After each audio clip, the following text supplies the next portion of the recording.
Hello my friends, today we have some breaking updates from the Ukrainian front lines. The most important news, the remaining Russian group in Kucher Var has officially surrendered to the Ukrainian armed forces. Kucher Var had been encircled for a very long time, and Ukraine handled this operation perfectly, slowly, methodically, and strictly by the book. Without rushing, Ukrainian forces used drones and infantry units to gradually take control of the area. Kucher Var is strategically vital because it lies on the route towards Zolote Koloty, where Ukraine maintains one of its main defense lines in the Donbas region. By securing Kucher Var, Ukraine not only strengthens its defensive position, but also eliminates a potential threat corridor for Russian forces. Earlier, a trapped Russian unit attempted one last desperate breakout, moving toward the village of Shak, but Ukrainian troops intercepted and neutralized them.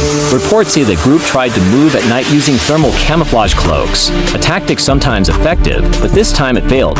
They moved in large formations, making themselves easy targets for Ukrainian drone operators.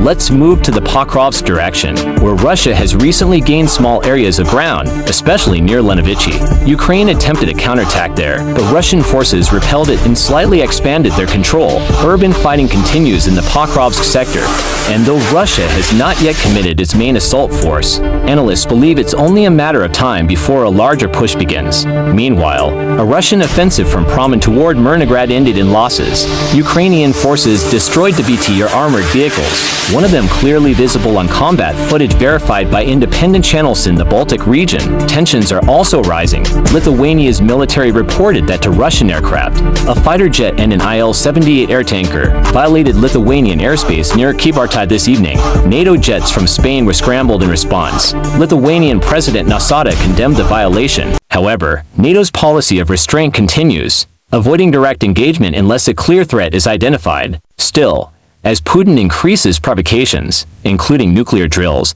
and drone incursions, Baltic states are urging NATO to reinforce their air defense systems immediately. Returning to the Eastern Front, in Kupiansk and Lyman, conditions remain difficult. Russian drone strikes have repeatedly targeted Ukrainian supply routes and bridges, making resupply extremely challenging. Pontoon crossings are constantly attacked, leaving Ukrainian units partially isolated. The same applies to Vovchansk, where Russian infantry assaults have intensified after several quiet weeks. Further south, in the Zaporizhzhia and Donetsk regions, Russia continues slow but steady advances, capturing small settlements each day. Ukrainian defenses are holding, but the pressure is increasing until Russia reaches the main Pokrovsk defense line or is stopped by the river on the political front. Putin continues his rhetoric, mocking Western sanctions and claiming that no one can intimidate a strong Russia. Reports from Russian media indicate the Kremlin has ordered the production of 53 caliber cruise missiles with nuclear warheads to be completed by 2026, a concerning development.